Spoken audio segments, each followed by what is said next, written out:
जय जगन्नाथ सांग माने नमस्कार दर्शक बंधु। श्रीकृष्णଙ୍କର मृत्यु होई सारिथिला, हेले तांकर हृदय जीवित रहीगला।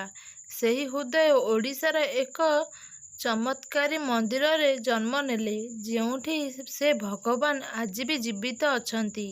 ତେବେ ଆସନ୍ତୁ ଜାଣିବା କେମିତି ଘଟିଲା ଏହି ଅସମ୍ଭବ ଚମତ୍କାର। ମହାଭାରତ ସମାପ୍ତ ପରେ ଗାନ୍ଧାରୀଙ୍କ 100 ପୁଅ ମରିଯାଇଥିଲେ।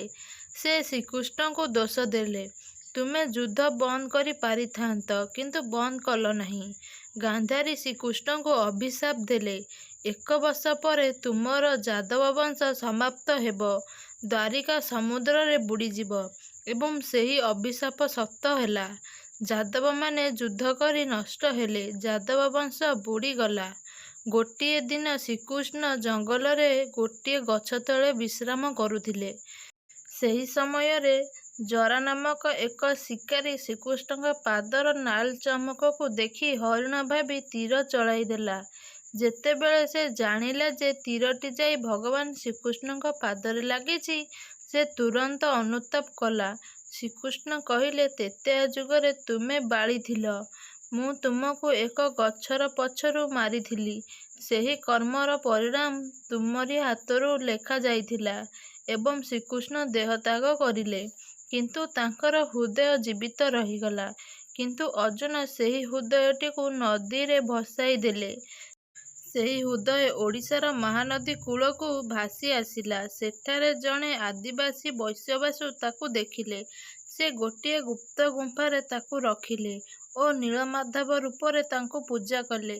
ସେହି ସମୟରେ ରାଜା ଇନ୍ଦ୍ରଦ୍ୟୁମ୍ନ ଏହି କଥା ଶୁଣିଲେ ଓ ତାଙ୍କର ରାଜପୁରୋହିତ ବିଦ୍ୟାପତିଙ୍କୁ ଖୋଜିବାକୁ ପଠାଇଲେ। ବିଦ୍ୟାପତି ଚତୁରତାର ସହିତ ବାଟରେ ସୋରିଷ ବୁଣିଦେଲେ, ଯାହା ଫଳରେ ଗୁମ୍ଫାକୁ ଯିବାର ରାସ୍ତା ଜାଣିପାରିବେ। କିନ୍ତୁ ସମୟ ପରେ ରାଜା ଗୁମ୍ଫାରେ ପହଞ୍ଚିଲେ। ରାଜା ଗୁମ୍ଫାରେ ପହଞ୍ଚି ଦେଖିଲା ବେଳକୁ ନୀଳମାଧବ ଅନ୍ତର୍ଦ୍ଧାନ ହୋଇଯାଇଛନ୍ତି। ଭଗବାନ ବିଷ୍ଣୁ ରାଜା ଇନ୍ଦ୍ରଦ୍ୟୁମ୍ନଙ୍କୁ ସ୍ୱପ୍ନାଦେଶ କଲେ।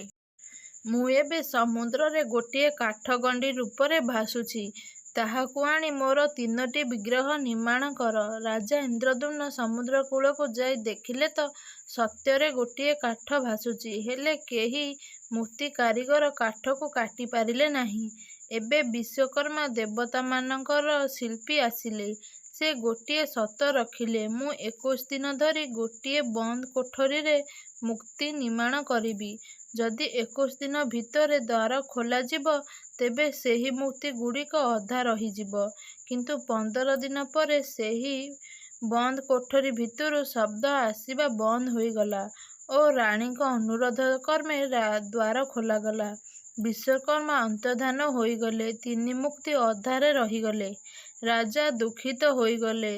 ରାଜା 3 ମୂର୍ତ୍ତିଙ୍କ ପାଖକୁ ଗଲେ। ସେତେବେଳେ ସେ ଏକ ହୃଦୟର ସ୍ପନ୍ଦନ ଶୁଣିଲେ। ସେହି ହୃଦୟ ଶ୍ରୀକୃଷ୍ଣଙ୍କର ଥିଲା। ସେ ମୂର୍ତ୍ତି ଭିତରେ ଜୀବନ୍ତ ଥିଲେ। ସେଥିପାଇଁ ଶ୍ରୀଜଗନ୍ନାଥ, ଭାଇ ବଳଭଦ୍ର ଓ ଭଉଣୀ ସୁଭଦ୍ରା ଆଜି ବି ଅଧୁରା ଅଛନ୍ତି। କିନ୍ତୁ ସେ ଆଜି ବି ସମସ୍ତ ସୃଷ୍ଟିର ଜୀବନ୍ତ ଠାକୁର। ସେମାନେ କେବଳ ଦେଖନ୍ତି ନାହିଁ, ଶୁଣନ୍ତି ଓ ସମସ୍ତଙ୍କର ମନସ୍କାମନା ପୂରଣ କରନ୍ତି।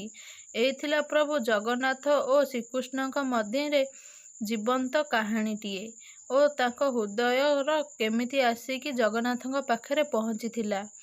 ଏହି କାହାଣୀଟି ଆପଣମାନଙ୍କୁ ଯଦି ଭଲ ଲାଗିଥାଏ, ନିହାତି କମେଣ୍ଟ ବକ୍ସ ମାଧ୍ୟମରେ ଆପଣମାନଙ୍କର ମତାମତ ଜଣାଇବା ପାଇଁ ଜମାରୁ ବି ଭୁଲିବେନି। ଭିଡ଼ିଓଟି ଭଲ ଲାଗିଥିଲେ ନିହାତି କମେଣ୍ଟରେ ଜୟ ଜଗନ୍ନାଥ ଲେଖନ୍ତୁ। ଭିଡ଼ିଓଟି ଭଲ ଲାଗିଥିଲେ ଲାଇକ୍ କରନ୍ତୁ, ସେୟାର କରନ୍ତୁ। ଚ୍ୟାନେଲରେ ଯଦି ନୂଆ ଅଛନ୍ତି, ଚ୍ୟାନେଲକୁ ଏବେ ହିଁ ସବସ୍କ୍ରାଇବ୍ କରନ୍ତୁ। ରହୁଛି ନମସ୍କାର, ଜୟ ଜଗନ୍ନାଥ। ପୁଣି ଦେଖା ହେବ ଏକ ସୁନ୍ଦର ଭିଡ଼ିଓ ସହିତ ଆଗାମୀ ଦିନମାନଙ୍କରେ। ଜୟ ଜଗନ୍ନାଥ।